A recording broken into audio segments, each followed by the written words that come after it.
Brenda brought up this quote. Well, actually, you can't see it, Matt, because she posted it here in the side earlier, but I'll copy and paste it and post it right now in the side chat. And it was about William Lane Craig talking about the pre-sup thing. You see that right there? Maybe you have. So I'll read it out loud for everyone to hear.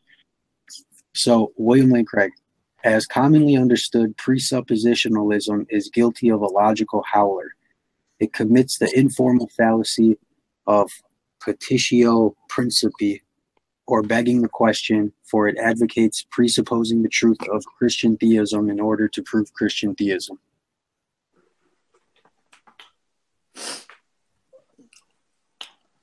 Yeah, and what does Craig go on to say in the same? I mean, I know where that's been quoted from, and that's a misquote from William Lane Craig, ignoring crucial context. That then clarifies. There's no misquote. Well, let me get you. I'm just getting you word for word what he said. Okay, but I'm just getting. Not a misquote. Okay, but I'm just going to show that you're wrong by providing you the context. Okay, and I'm going to provide you. Wait a minute. This is what he actually says. Okay, so this is what he says. This is what Craig says. As commonly understood, just what you posted there, right? That's what you're talking about, right? And you're saying that's in context, right? That correct, Brenda? I'm saying that is the correct quote. I'm asking you, is the quote in context of what else Craig says about presuppositionalism? There is further context, and I'm aware of that further context. And what does the further context state? The further context states that at the heart of the argument, there is perhaps a transcendental argument that one could make. Okay, let's look at the actual. Let's look at what Craig actually says, okay? This is what Craig goes on to say. So what Brenda, just for people who can't see this, Brenda's quoted William Lane Craig as saying, as commonly understood, now remember, as commonly understood, common understanding like Brenda's understanding, as commonly understood, presuppositionalism is guilty of a logical howler. It gets the informal fallacy of begging the question, for it advocates presupposing the truth of Christian theism in order to prove Christian theism. Here, Craig is quoting Frame saying that his presuppositionalist argument is clearly circular. Why would Craig quote that, if Matt's interpretation is right? He goes on to say, however, and this is what Brenda doesn't provide for you. I actually already read that before you even came here. I read that quote. Did you post it a lot to the room? I didn't post it. I read it out to Michael. Then it tells you that William Lane Craig does not believe that the argument, from his perspective, commits that fallacy, because he goes on to say that. Yes, it says. This is what he says. This is what he says. If this were all presuppositionalism had to offer as an apologetic, it would be so ludicrous that no one would have taken it seriously. But at the heart of presuppositionalism lies an argument, often not clearly understood or articulated, which is very powerful. This is an epistemological, transcendental argument. That's Craig's actual view. Matt, Craig doesn't believe it commits a. Craig does not believe. I'm talking now. Craig does not. You're going to shut up and listen. No, Craig does not believe that the presuppositionalism, when it's arguing to support its case, commits a logical howler, like begging the question. He still believes that. No, he doesn't. This is what he said. This is what. Look what he says. As commonly understood. I already told everybody in here that, and I read to them that exact quote. That's the paragraph after the one. I read that, and I told them that yes, it might be possible to make a transcendental argument. Say that.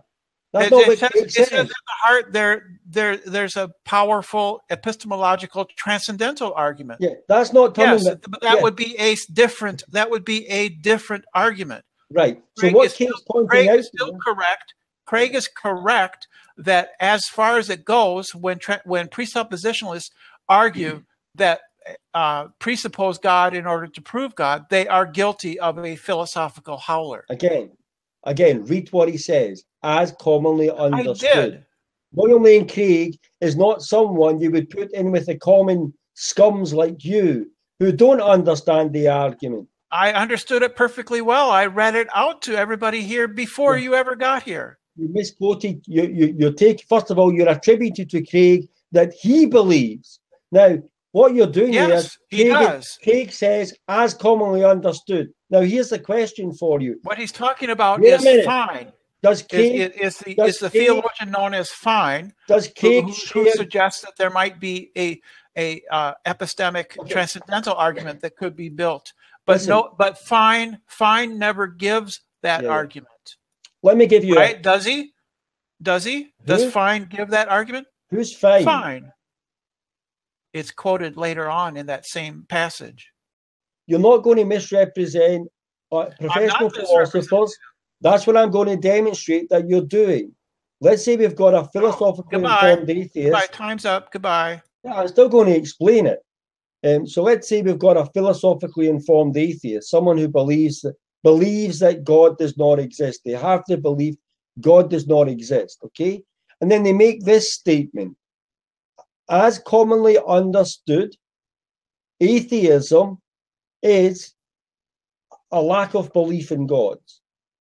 Now, because that philosophical atheist who actually believes that God doesn't exist, and that's their stated position, because they tell you what the commonly understood definition of atheism is, does that mean they hold to that themselves? The answer is no, it doesn't mean that at all. And it's just the same with this misquote by Brenda. When Craig says, as commonly understood, Presup is guilty of a logical howler, he's not taking that position himself, at least not necessarily. He's telling you how people like Brenda usually look at Presup. People look at Presup and say like her, it begs the question, and it commits a logical howler type thing. But Craig then goes on to state that if that were all that Presup had to offer, the truth of Christian theism in order to prove Christian theism, that's the starting assumption with Presup, then it would be so ludicrous no one take it serious. But then he says, but behind that, there's this powerful argument, an epistemological argument, and that's the transcendental art. Now, it's when presuppers are using that argument, that's where they could be guilty of begging the question. Because if they present an argument and the conclusion is the conclusion is presumed, the conclusion is present in the premises, or a premise contains the conclusion, then that would be begging the question. But there's no informed presentation of the transcendental argument that commits such a fallacy. And in fact, the web page that Brenda's quoting from there, that I was citing there, is from a guy called James Anderson. The website's called Analogical Thought, sorry. And James Anderson is a presuppositionalist, and the article he's referring to here, it's asking the question, does presuppositionalism engage in question begging? And it's from that article that I'll link in the side chat. It's from that article that Brenda is quoting William Lane Craig, and then not quoting him accurately and not attributing to him what he goes on to say. Craig does not think that the presuppositionalist position, although he doesn't adopt it himself, he does not think it's just a silly begging the question argument for the existence of God. He thinks the transcendental argument for God is a very powerful epistemological argument, and whether he's right about that or not is another story, but that's an accurate presentation of his view, not as Brenda presented it. Let's see what Craig thinks about presuppositionalism. He calls it a groping, implicit, inchoate expression of reformed epistemology. This next section is what's generating all the confusion. but we can see what he means by reading the rest of the chapter. What Matt fails to mention is that Craig says that Frame fails to develop a transcendental argument, and when he approaches a transcendental argument in a footnote, the insight is not developed. Instead, he launches straight into an evidentialist apologetic. Frame offers no transcendental argument at all. In other words, the powerful epistemological transcendental argument at the heart of presuppositionalism that Matt is talking about isn't given. Instead, Craig praises Plantinga's transcendental arguments for a generic theism, and says that they need to be differentiated from the confused claims of presuppositionalists about the inevitability of circular reasoning, the need to presuppose Christian theism in one's apologetic, and so on. Once you read the whole chapter, I think it is clear that Craig holds to the criticisms stated in the contested section. When you shut up and listen, No, Craig does not believe that the presuppositionalism, when it's arguing to support its case, commits a logical howler like begging the question. he still believes that. He doesn't. And so I don't see any reason to think that the presuppositional approach delivers greater certainty or psychological confidence in the truth of the gospel than the arguments and evidence do. In fact, on the contrary, I think sometimes it could actually lead to grave doubts about the truth of the Christian faith. When we want to show someone that it's true, then if you're to avoid begging the question and reasoning in a circle, then you have to use good arguments and evidence that will appeal to commonly accepted truths that you and the unbeliever share.